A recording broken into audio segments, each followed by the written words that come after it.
Tapi menjadi konsen kita sebenarnya memakmurkan masjid ya. Percuma masjid besar megah tadi ya, tetapi makro tapi yang jamaah cuma berapa gelintir. Nah, bagaimana kita menguatkan untuk itu.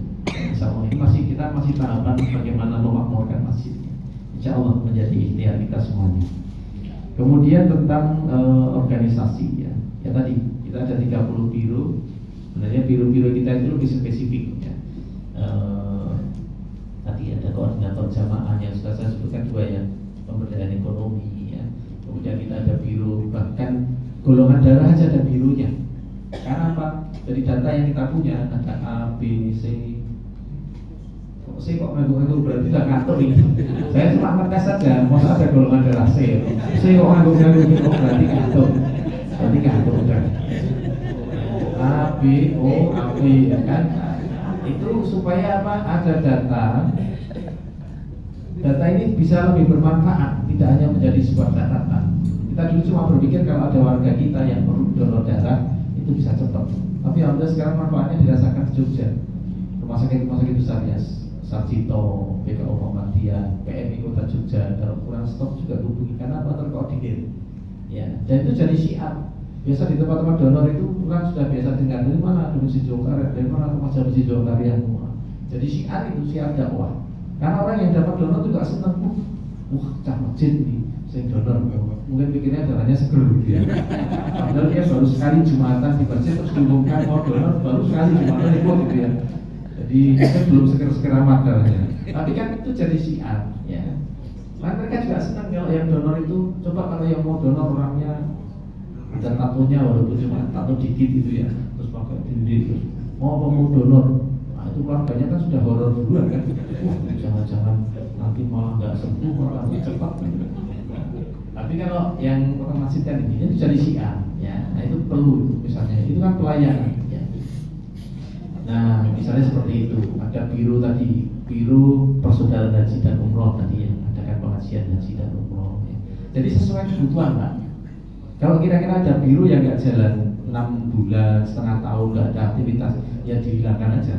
Ada buat apa? Ada banyak memenuhi tulisan. Nanti ada perlu biro apa lagi bikin. Jadi sesuai kebutuhan. Tadarusan sudah ada, tapi sekarang baru semangat untuk tahsin Quran, perbaiki bacaan ya, yang ibu-ibu. Karena itu tahsin Quran itu sampai ada 25 kelompok itu. Yang ibu-ibu itu 21, yang bapak cuma 4. Apa-apa itu kalah sama ibu-ibu luar biasa.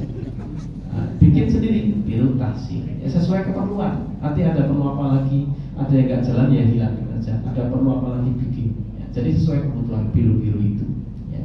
Bukan kita mengadakan bironya baru memikirkan aktivitasnya, tetapi apa yang mau kita jalankan ini baru kita bikin bironya.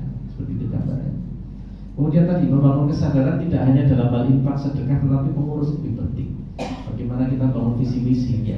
Bahwasanya dalam dakwah ini siapa paling repot, siapa paling pontang-panting, siapa paling berkeringat, siapa paling capek. Sebenarnya yang dapat manfaat siapa? Yang melakukan sendiri. Walaupun sepi, walaupun sendirian, walaupun tidak ada yang melihat, walaupun tidak ada yang memuji, kita tuh yakin semuanya dicatat oleh malaikat Allah. Sebesar zarah pun tercatat. Dan itulah tabungan kita masing-masing ya. Maka ketika sudah teredukasi, alhamdulillah ketika misalnya raker kemarin rapat kerja ya, kita ada sekitar 130-an pengurus yang raker ya, rapat kerja terbagi menjadi 30 biro tadi. Itu ada beberapa, ada 2 kemarin yang angkat jari apa angkat tangan. Pak, saya itu basicnya ini, background saya ini, pengalaman saya ini.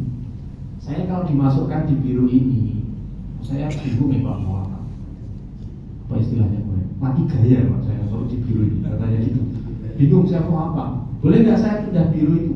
Kayaknya itu saya cocoknya di situ, karena saya nanti bisa mengembangkan gini-gini. Loh, ini kalau sampai sudah seperti ini, itu artinya sudah masuk itu edukasinya, ya. Itu sudah kesadarannya sudah tumbuh. Alhamdulillah luar biasa ini kalau seperti ini. Artinya dia pengen memberikan kontribusi yang lebih. Tapi kalau belum teredukasi, ya biasalah.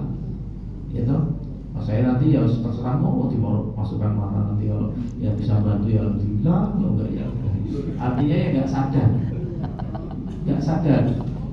Ya salah. Wa ma khalaqtul jinna wal insa kita itu di dunia itu cuma untuk beribadah kepada Allah. Tetapi kadang ketika ada kesempatan beribadah, kita malah menghindar, ya kan? Kita itu hidup cuma untuk beribadah. Ada kesempatan ibadah kok malah kita menghindar. Udahlah saya nanti tambah repot, nanti saya tambah ini susah. Nah seperti itu. Itu panitia tanpa dia malah justru tadi yang kira-kira nggak ada kerjaannya. Ya itu kayak itu karena belum sadar tadi, belum sadar bahwa kalau jinna wal insa. Ya, kita itu cuma untuk beribadah kok. Ada kesempatan ibadah malah endo kan Jawa malah menghindar. Nah ini yang harus kita buka. Kesadaran kita harus semangat. Kita itu sudah dijadikan surga ya sama Allah. Hidup kita di dunia ini seprihatin-prihatinnya, sesusah-susahnya itu cuma sebentar. Dalam surah Al-Hasy dan surah Sajadah itu ya diberikan perumpamaan satu hari kehidupan kita di sisi Allah nanti seperti berapa? Tadi sudah disampaikan waktu subuh tadi 1000 tahun di dunia. Gak ada bandingannya. Dibanding-bandingin, gak ada bandingannya. Gak bisa dibandingkan. Jadi satu hari di surga atau di neraka di akhirat nanti rasanya seperti 1000 tahun. Bapak mungkin pernah dengar? Gak apa-apa. Kalau orang Islam itu sudah bersyahadat asyhadu an la ilaha illallah wa asyhadu anna Muhammadar Rasulullah, dan ada iman dari kita, di hati kita, itu pasti masuk surga. Ya kan? Benar toh? Ya benar. Cuma nanti dicuci-cuci sebentar sesuai dosanya di neraka. Mau dulu gitu. Benar Pak, yakin, sanggup satu hari di neraka saja rasanya seperti 1000 tahun di dunia. Ya ada yang kuat Pak kita. Maaf Pak Ustaz. Ya. Kami dari Makassar mau pamit. Oh iya.